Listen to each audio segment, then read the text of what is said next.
मन का दीन होना एक्चुअली होता क्या है? बाहर से तो दीन आप सब समझते होंगे, वो तो आप 2 घंटे इधर हैं, राइट? अभी आप देखिए, मैं आपको एक एग्जांपल देता हूं। अभी यहां पर कितने लोग हैं मुझे बताइए, कोई तो आपको इरिटेट करेगा। समझो आप वर्शिप कर रहे थे, लीन थे, और पीछे से आके किसने आपको धक्का मारा। या कभी कभी आपने देखा होगा कि आप बिल्कुल पहली सीट पर थे, चौथी सीट खाली है, फिर एक सिस्टर आपको चलती हुई मीटिंग में आपको महापवित्र स्थान से बाहर ले आती है और वो आपको कहती है हटो, तरीका देखो, हटो, और सीधा आपको वहां जाती है और आप इनसाइड।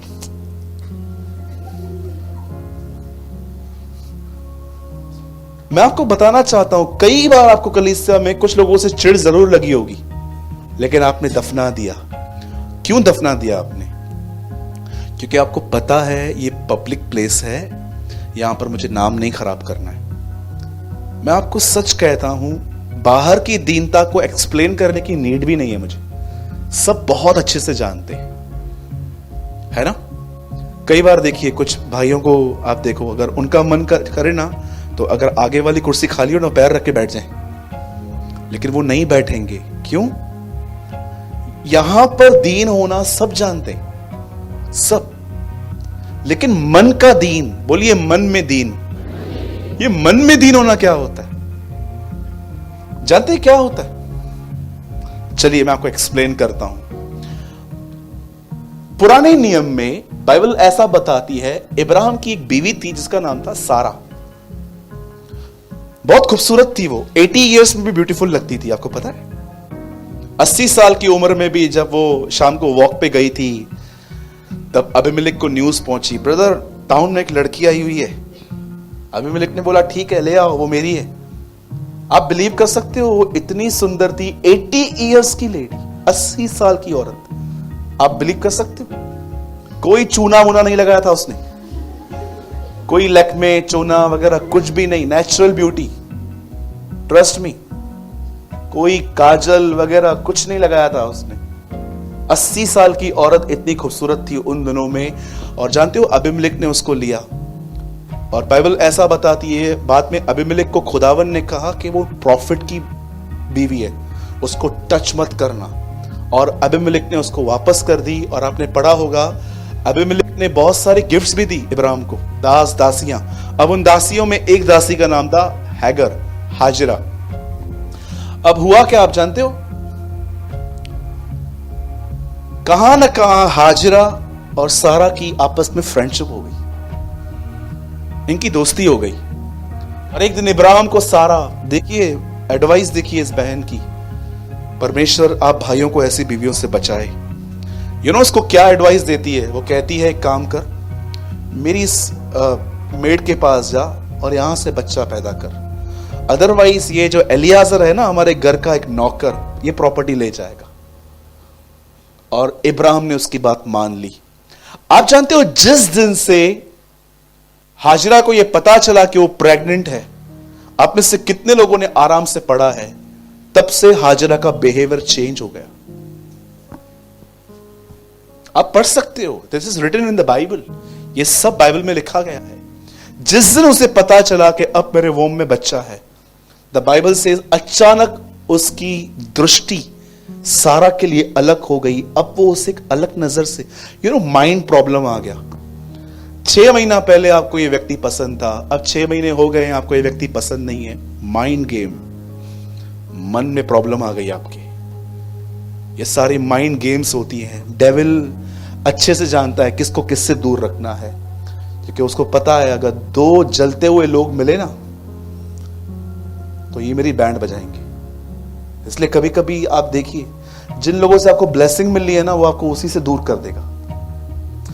द बाइबल सेज हाजिरा सारा को तुच्छ जानने लगी। अब मैं आपसे एक बात पूछना चाहता हूं, यहां पर क्या रीजन था कि अब हाजिरा सारा को पसंद क्यों नहीं कर रही थी? क्यों उसे तुच्छ जान रही थी?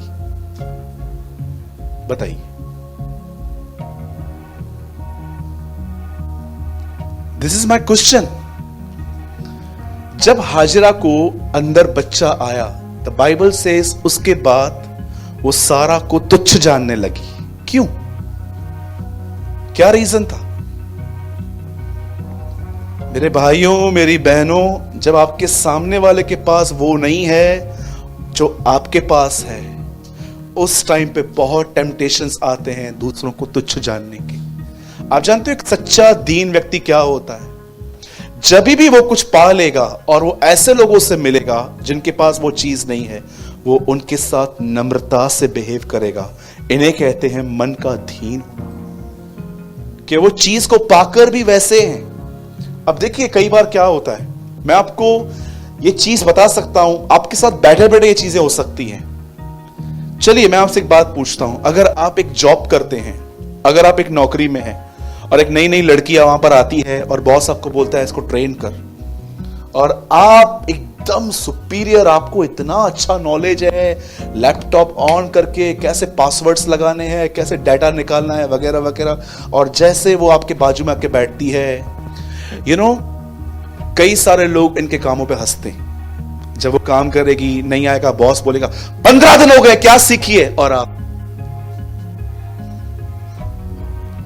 आप कौन हो? आप इस कलीसिया की सबसे घमंडी औरत हो। मैं भाइयों को भी सेम कहता हूं। कई भाई लोग जानते हैं क्या होते हैं, उनको बहुत सारे वचन याद होते हैं और वो किसी और से मिलते हैं ना, मुझे एंगर पे विक्ट्री है। मैं आपसे पूछना चाहता हूं, अगर आपको गुस्से पे विजय मिल चुकी है, आपको अभी गुस्सा बहुत कम आता है, और आप किसी ऐसे लोगों से मिलते हो जो आपसे पुराने हैं और अब तक गुस्से में हैं, और आप उनको बोलते हो इतने पुराने हो गए, अब तक ऐसे हो। आपकी टेस्टिंग क्या है? जब परमेश्वर आपको कुछ दे तो वो आपको चेक करेगा, अब आप लोगों से कैसा बिहेव करोगे। यीशु को देखिए, आप जानते हो वो कौन था? चलिए मैं आपको थोड़ी उसकी पहचान बताता हूं आज, कि वो एक्चुअली कौन है। आप जानते हो 75% एंजल्स उसके सामने झुककर, उसकी बादशाहत के सामने झुककर उसको कहते हैं तू पवित्र है। अगर वो आज ये कह दे दुनिया खत्म, तो उसके एक शब्द से जहां पर आप ठहरे हो ना, सब हिल जाएगा।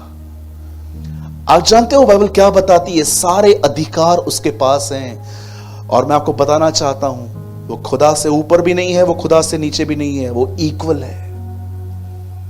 आप जानते हो जब ये व्यक्ति नीचे आया, शरीर में आया, तो उसने अपना नाम क्या बताया? मनुष्य का पुत्र, सन ऑफ मैन। आप भी जानते हो, मैं भी जानता हूं कि वो मनुष्य का पुत्र बाद में था, पहले वो खुदा का बेटा था। पर आप में से मैं आपसे पूछना चाहता हूं, उसने कितनी बार ये कहा कि मैं खुदा का बेटा हूं, और कितनी बार ये कहा कि मैं इंसान की औलाद हूं? आप सोचिए, इतना कुछ पाने के बाद उसका बिहेवियर कैसा था। और कई लोग, आपको पता है ना, इन दिनों में बहुत सारे जगहों पे पास्टर और यीशु इक्वल हो चुके हैं। मैं रिसेंटली एक प्लेस पे गया था पंजाब में, वहां पर एक पास्टर को लोग पैर पड़ रहे थे और पास्टर पढ़ने दे रहे थे। चलेगा। बाइबल बताती है, पतरस ने कहा क्या हम 3 तंबू बनाएं, एक एलिया के लिए, एक मूसा के लिए, एक यीशु के लिए। परमेश्वर ने इंटरफेयर किया उस टाइम पे, कहा ये कभी मत करना, मेरे बेटे को कभी इक्वल मत करना इन दोनों के साथ। इसकी सुनो, जब भी यीशु की महिमा चुराई जाएगी ना, खुदा इंटरफेयर करेगा। Remember all the days of your life. मैं हैरान था जब पतरस ने कहा क्या हम तंबू बनाएं, ऊपर से आवाज आई इसकी सुनो। कभी यीशु और खुदा को, लोगों को और यीशु को इक्वल मत करना। कभी किसी पास्टर को इतनी वैल्यू मत देना जितनी तुम यीशु को नहीं देते हो। खुदा तुमसे बात करेगा। इसको लग रहा था अरे पतरस भी आया है, पतरस कह रहा था अरे ये एलिया भी आया, मूसा भी आया, यीशु भी आया। इसको लग रहा था ये तीनों प्रॉफिट्स हैं। जब भाई ये तीनों प्रॉफिट्स नहीं है, जिन्होंने प्रॉफिट को बनाया है वो खड़ा है सामने। इसीलिए इब्रानियों की पत्री में 13 बार आया यीशु के लिए उत्तम, उत्तम बलिदान, उत्तम आशा, उत्तम व्यक्ति, उत्तम मिल्किसेदेक। हर चीज पे जब यीशु की बारी आई उत्तम उत्तम कहा गया, बेटर बेटर बेटर। आओ, वो स्वर्गदूतों से महान है, वो मूसा से महान है, उसका बलिदान सबसे महान है, उसकी महान आशा है, उसका महान वाचाओं का परमेश्वर है। इसलिए बाइबल बताती है वो नई वाचा का जामीन ठहरा। कभी उसको और किसी व्यक्ति को एक मत करना। इसीलिए मैं आपसे कई बार कहता हूं, जब आप गवाही दो और यहां से बाहर निकलो, तब कभी यह मत बताओ कि ये पास्टर की इस चर्च में मैं गया था। सिर्फ इतना कहो, यीशु ने किया है, दैट्स इट। राइट? कैथरीन ने बहुत अच्छी बात कही, महिमा को छूओगे ना, महिमा उठा ली जाएगी। बहुत ब्यूटीफुल लाइन कही। जिस दिन तुम ग्लोरी को टच करोगे ना, ऐसे ऐसे छुओगे ना, वो महिमा चली जाएगी।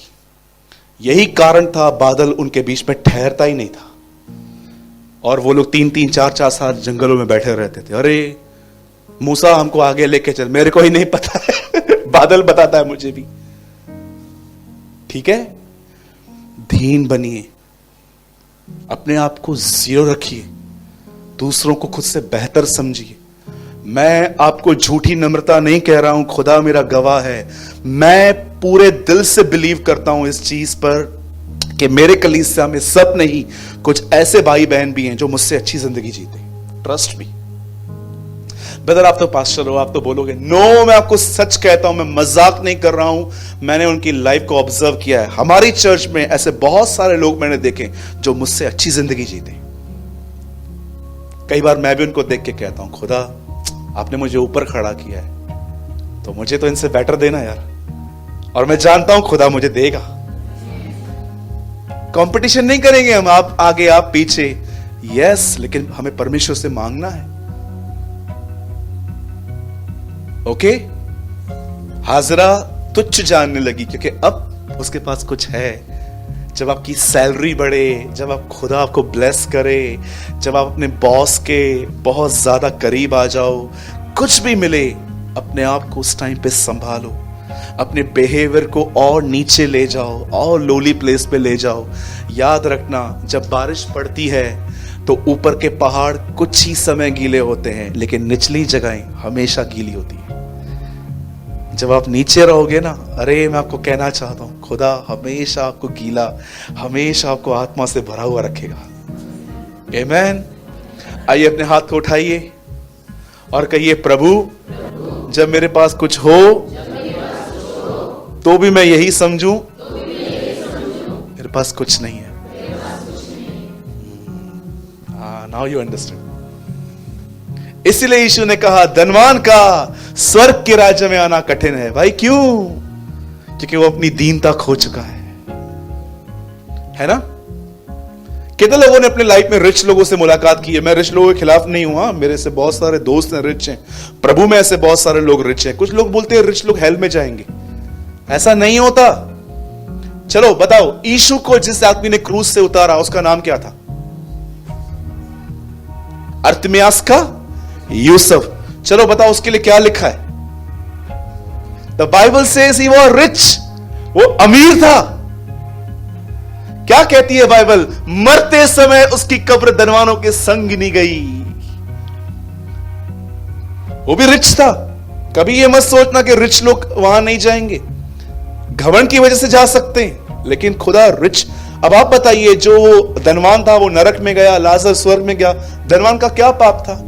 उसका पाप यह नहीं था कि वो धनवान था, उसका पाप यह था कि धनवान होने के बाद भी किसी की शुद्धि नहीं ली उसने।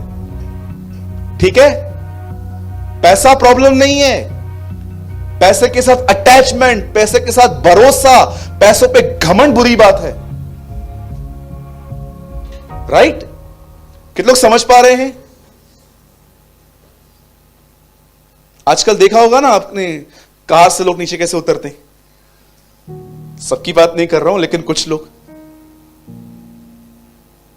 आज देखिए, आजकल आप देखो, आज लोग आपको नाम नहीं बताएंगे, पहले आपको बताएंगे उन्होंने क्या क्या बनाया है, कहां से आ रहा है। और मैं अंधेरी गया था, मैंने फ्लैट लिया है उधर। अच्छा, मैंने पूछा नहीं, मैं तो बताऊंगा ना। हाँ देखो, मैं कार लेके आया, मैं ये लेके आया, मैं वो लेके आया, मैं वो लेके आया। मैं आपको सच कहता हूं, मेरे पास ये कुछ भी नहीं है। सोना चांदी नहीं है, यीशु है मेरे पास।